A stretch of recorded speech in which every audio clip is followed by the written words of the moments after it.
Hello साथियों, नमस्कार। कैसे हो सभी? उम्मीद करते हैं बहुत ही अच्छे होंगे, स्वस्थ होंगे, शानदार होंगे और आपकी तैयारी भी अच्छे से चल रही होगी। दोस्तों, हम लेकर आपके लिए हाजिर हैं यूपी टेट सीडीपी का प्रैक्टिस सेट, जो आपके लिए बहुत ही इम्पोर्टेंट होगा। प्रीवियस ईयर क्वेश्चंस और कुछ मोस्ट एक्सपेक्टेड क्वेश्चंस, उन सभी को हम प्रैक्टिस सेट के माध्यम से डेली डिस्कस करते हैं। तो उसी श्रृंखला में हमारी ये आज की क्लास है। तो चलिए आज की क्लास को शुरू करते हैं। आज का आपका क्वेश्चन नंबर फर्स्ट: नर्सरी कक्षा में शुरुआत करने के लिए कौन सी विषय वस्तु सबसे अच्छी है? ऑप्शन ए मेरा परिवार, बी मेरा प्रिय मित्र, सी मेरा पड़ोस या डी मेरा विद्यालय।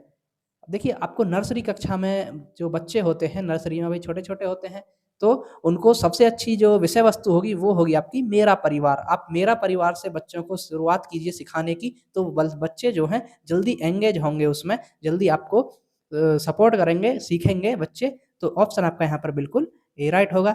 चलिए नेक्स्ट क्वेश्चन, क्वेश्चन नंबर 2: निम्न में से कौन सी एक बालक की मनोगत्यात्मक गतिविधि नहीं है? ऑप्शन ए खेलना, बी गेंद फेंकना, सी लिखना या डी सोचना। अब देखिए, आपसे पूछा है मनोगत्यात्मक गतिविधि, यानी कि जो आपकी मोटर स्किल्स होती हैं वो काम करती हैं जहाँ पर, जैसे खेलना है, बच्चे खेलना है, उसमें आपकी मोटर स्किल्स काम करती हैं, बच्चा हाथ पैर सब चलाता है। गेंद फेंकना, उसमें भी मोटर स्किल शारीरिक गतिविधि हो रही है। लिखना, लिखने में भी भाई हाथ का काम हो रहा है, हाथ चल रहा है। लेकिन सोचना जो है उसमें आपकी कोई शारीरिक गतिविधि नहीं हो रही है। सोचना के एक बौद्धिक प्रक्रिया होती है, ये आप बुद्धि से सोचते हैं। ये आपका ऑप्शन नंबर डी यहाँ पर बिल्कुल सही हो जाएगा। ये मनोगत्यात्मक विधि नहीं है। अगला क्वेश्चन, क्वेश्चन नंबर 3: इनमें से कौन सा अध्यापक द्वारा पाठ का उदाहरण नहीं है? ऑप्शन ए अनुकरण के लिए कौशलों का प्रदर्शन, बी रटना, सी इशारे व संकेत या डी सहपाठियों संग साझा शिक्षण।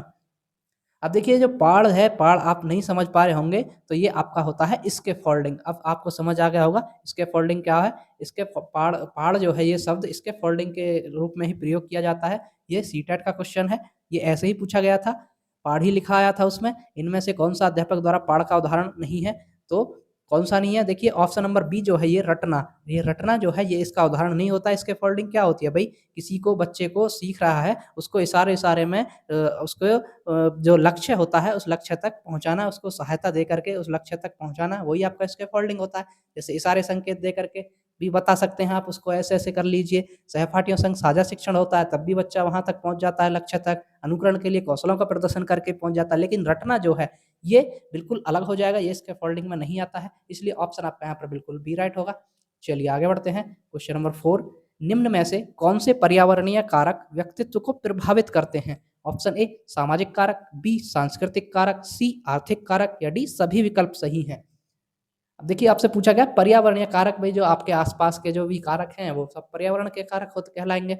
तो व्यक्तित्व को कौन से प्रभावित करते हैं? तो आपका व्यक्तित्व देखिए, सामाजिक कारक बिल्कुल करते हैं, सांस्कृतिक कारक ये भी आपके व्यक्तित्व को प्रभावित करते हैं, आर्थिक कारक ये भी करते हैं। तो ये सभी के सभी विकल्प सही हो जाएंगे, यानी कि सभी के सभी जो कारक हैं ये आपके व्यक्तित्व को प्रभावित करते हैं। ऑप्शन आपका यहाँ पर बिल्कुल डी राइट हो जाएगा। ठीक है फ्रेंड्स, चलिए अगला क्वेश्चन,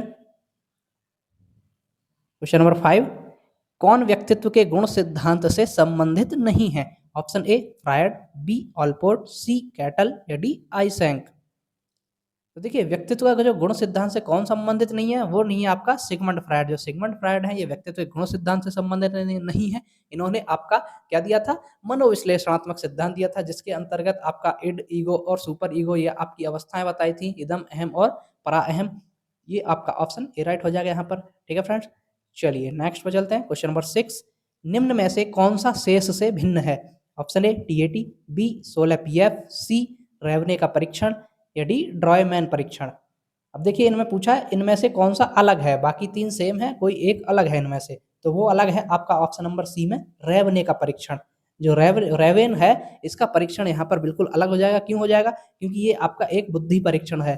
जो रेवेन का परीक्षण है, ये आपका बुद्धि परीक्षण है, जबकि टीएटी, 16 पीएफ और ड्रॉयमैन ये आपके व्यक्तित्व के परीक्षण है, पर्सनैलिटी के परीक्षण है, प्रक्षेपी परीक्षण है ना। तो यहाँ पर आपका ऑप्शन सी सही हो जाएगा, बिल्कुल बुद्धि परीक्षण हो जाएगा, रेवने का परीक्षण ये इनसे भिन्न हो जाएगा। ऑप्शन नंबर सी राइट है। चलिए नेक्स्ट, क्वेश्चन नंबर 7: समावेशी शिक्षा निम्न में से किसकी जरूरतों को पूरा करने में मदद करती है? ऑप्शन ए प्रत्येक विद्यार्थी की, बी केवल धार्मिक अल्पसंख्यक विद्यार्थियों की, सी केवल दिव्यांग विद्यार्थी की, या डी केवल प्रतिभावान विद्यार्थी की।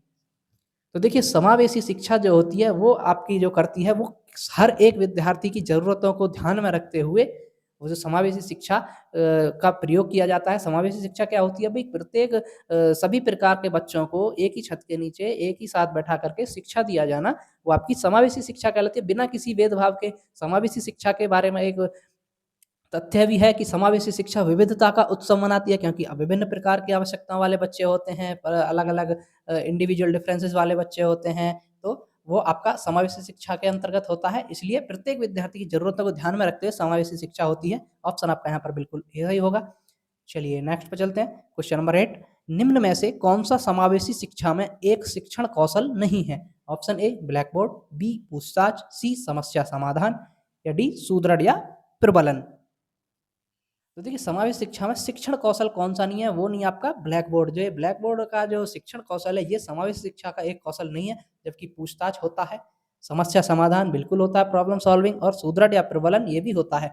Option number A black board ये नहीं होता है, तो यहाँ ऑप्शन ए राइट हो जाएगा। चलिए नेक्स्ट क्वेश्चन नंबर 9, पढ़ाई में पिछड़े हुए बालकों के प्रति आपका दृष्टिकोण कैसा होगा? ऑप्शन ए कठोर, बी सहानुभूतिपूर्ण, सी उदार, या डी स्नेहपूर्ण। अब देखिए पढ़ाई में कुछ बच्चे पिछड़ जाते हैं, वो आप सभी ने देखा होगा कि बच्चे पिछड़ जाते हैं, कुछ बच्चे हर क्लास में होते हैं ऐसे। तो उनके प्रति आपका दृष्टिकोण कैसा होना चाहिए पूछा आपसे, तो उनके प्रति हमारा दृष्टिकोण एक सहानुभूतिपूर्ण होना चाहिए। उनको मारना, फटकारना, डाँटना नहीं चाहिए, उनके प्रति सहानुभूतिपूर्ण दिखा करके सहानुभूति करके उनको मुख्य धारा से जोड़ना चाहिए। ऑप्शन आपका यहाँ पर बिल्कुल बी राइट हो जाएगा। चलिए नेक्स्ट क्वेश्चन नंबर 10, भाषा अवबोधन से संबद्ध विकार है। जो भाषा अवबोधन होती है उससे संबंधित विकार होता है जो, वो क्या होता है, क्या कहते हैं उसको? ऑप्शन ए चलाघात, बी पठन वैफल्य, सी वाक संबंध रोग, या डी भाषाघात। तो देखिए भाषा अवबोधन आपको नाम से ही समझ आ रहा होगा, तो भाषा अवबोधन को हो जाएगा भाषाघात, यानी कि भाषाघात जो होती है, भाषा में अवबोध उत्पन्न हो रहा है, तो वो भाषाघात के नाम से जाना जाता है। ऑप्शन आपका यहाँ पर बिल्कुल डी सही हो जाएगा। पठन वैफल्य पढ़ने में विफलता, वाक संबंधी रोग भाई बोलने बोलने चालने में आपका कोई समस्या हो, वो हो जाएगा। ऑप्शन आपका यहाँ पर बिल्कुल डी राइट है। चलिए नेक्स्ट क्वेश्चन नंबर 11, एक बालक जो शारीरिक दोषों से ग्रस्त है उसमें उत्पन्न होती है। ऑप्शन ए संवेगात्मक स्थिरता, बी अच्छी आदतें, सी मिथ्याभिमान, या डी हीनता की भावना। देखिए शारीरिक दोषों से जो ग्रस्त बच्चा होता है उसमें सबसे ज़्यादा हीनता की भावना उत्पन्न होती है। वो हीन भावना महसूस करने लगता है, उसमें हीनता की भावना उत्पन्न होने लगती है। ऑप्शन आपका यहाँ पर बिल्कुल डी राइट हो जाएगा। चलिए नेक्स्ट पे चलते हैं। क्वेश्चन नंबर 12, प्रतिभावान बच्चे की बुद्धि लब्धि होती है। ऑप्शन ए 130, बी 140, सी 125, या डी 120। प्रतिभावान यानी प्रतिभाशाली बच्चे जो होते हैं, गिफ्टेड चाइल्ड जो होते हैं, उनकी बुद्धि लब्धि होती है 140। यहाँ ऑप्शन के अकॉर्डिंग 140 यहाँ पर सही जवाब है, ऑप्शन नंबर बी में। ठीक है फ्रेंड्स, चलिए नेक्स्ट क्वेश्चन नंबर 13, सृजनात्मकता मौलिक परिणामों को अभिव्यक्त करने की मानसिक प्रक्रिया है। यह कथन है, यानी कि जो स्टेटमेंट है, जो परिभाषा है, ये किसने दी है कि सृजनात्मकता जो होती है मौलिक परिणामों को अभिव्यक्त करने की एक मानसिक प्रक्रिया होती है। ऑप्शन ए डीहान का, बी द्रैवहाल का, सी कोल एवं ब्रूस का, या डी क्रो एवं क्रो का। तो देखिए ये जो परिभाषा है ये बहुत ही फेमस परिभाषा है, कई बार पूछी जा चुकी है। ये आपकी दी है ऑप्शन नंबर डी क्रो एवं क्रो के द्वारा। सृजनात्मकता मौलिक परिणामों को अभिव्यक्त करने की मानसिक प्रक्रिया है। ये परिभाषा आपकी क्रो एवं क्रो के द्वारा दी गई है। ऑप्शन आपका यहाँ पर बिल्कुल डी राइट होता है। चलिए आगे बढ़ते हैं। क्वेश्चन नंबर 14, सृजनात्मकता को डैश डैश की अवधारणा से संबंधित माना जाता है। ऑप्शन ए द्रव बौद्धिकता, बी रवादार बौद्धिकता, सी अभिसृत सोच, या डी विविध सोच। तो देखिए सृजनात्मकता जो होती है वो आपकी विविध सोच से संबंधित रखती है। सृजनात्मकता का मतलब यही होता है कि एक ही समस्या को विभिन्न प्रकार की तरीके से हल कर पाना, विभिन्न अलग अलग तरीके से सोच पाना, तो वो आपका सृजनात्मकता होती है। इसलिए ऑप्शन आपका यहाँ पर डी सही होगा, विविध सोच। चलिए नेक्स्ट क्वेश्चन नंबर 15, स्थिर अवस्था बनाए रखने के लिए शरीर की प्रवृत्ति को कहा जाता है। ऑप्शन ए समस्थिति, बी संतुलन, सी बढ़ावा देना, या डी प्रेरणा। तो देखिए स्थिर अवस्था बनाए रखने के लिए शरीर की प्रवृत्ति होती है कि एक ही जगह स्थिर रहता है, उसको बनाए रखने के लिए वो प्रवृत्ति क्या होती है, वो होती है आपकी समस्थिति, मतलब एक ही स्थिति में बने रहना, समान स्थिति में बने रहना समस्थिति कहलाती है। ऑप्शन आपका यहाँ पर बिल्कुल ए राइट होता है। चलिए नेक्स्ट पर चलते हैं। क्वेश्चन नंबर 16, निम्न में से कौन सा विकल्प अधिगम के संबंध में सही नहीं है? ऑप्शन ए अधिगम समायोजन है, बी अधिगम सिर्फ ज्ञान प्राप्ति है, सी अधिगम विकास है, या डी अधिगम परिपक्वता है। अब आपसे पूछा नहीं, तो देखिए ऑप्शन ए अधिगम समायोजन है, ये बिल्कुल राइट ऑप्शन है, बिल्कुल सही है। अधिगम विकास है, बिल्कुल सही है। अधिगम परिपक्वता है, ये भी सही है। लेकिन जो ऑप्शन बी है अधिगम सिर्फ ज्ञान प्राप्ति है, जो लिखा है ना कि सिर्फ ज्ञान प्राप्ति है, अधिगम केवल ज्ञान प्राप्ति नहीं है, अधिगम समायोजन भी है, विकास भी है, परिपक्वता भी है, व्यवहार में परिवर्तन भी है। तो ये सिर्फ ज्ञान प्राप्ति नहीं होता, इसलिए ऑप्शन आपका यहाँ पर बिल्कुल बी सही हो जाएगा, ये नहीं है यहाँ पर। चलिए नेक्स्ट पर चलते हैं। क्वेश्चन नंबर 17, एक परिस्थिति में अर्जित ज्ञान का दूसरी परिस्थिति में उपयोग कहलाता है। ऑप्शन ए सीखने की विधियां, बी सीखने में स्थानांतरण, सी सीखने में पठार, या डी सीखने में रुचि। तो देखिए एक परिस्थिति में अर्जित यानी कि किसी एक परिस्थिति में आपने ज्ञान को अर्जित किया, कोई सीखा ज्ञान, वो दूसरी परिस्थिति में भी उसका उपयोग हो रहा है, उसको कर्म उसका उपयोग में ला पा रहे हैं, तो वो आपका होता है सीखने में स्थानांतरण, यानी कि सीखने का वहां पर स्थानांतरण हो रहा है। ऑप्शन आपका यहाँ पर बिल्कुल बी राइट हो जाएगा। ठीक है फ्रेंड्स, चलिए आगे बढ़ते हैं। क्वेश्चन नंबर 18, अधिगम प्रक्रिया उद्दीपन एवं खालिस्तान के बीच की संगति है। ऑप्शन ए पूर्ण अनुभव, सी बी व्यवहार, सी अनुक्रिया, या डी पशु। तो देखिए अधिगम प्रक्रिया जो होती है उद्दीपन एवं अनुक्रिया, जो आपकी रेस्पॉन्स और स्टिमुलस जो होता है इसके बीच की संगति होती है अधिगम प्रक्रिया। ऑप्शन आपका यहाँ पर बिल्कुल सी राइट हो जाएगा। चलिए आगे बढ़ते हैं। क्वेश्चन नंबर 19, अनुकूलित अनुक्रिया सिद्धांत किसके अनुकूलन पर बल देता है? ऑप्शन ए तर्क, बी व्यवहार, सी चिंतन, या डी अभिप्रेरणा।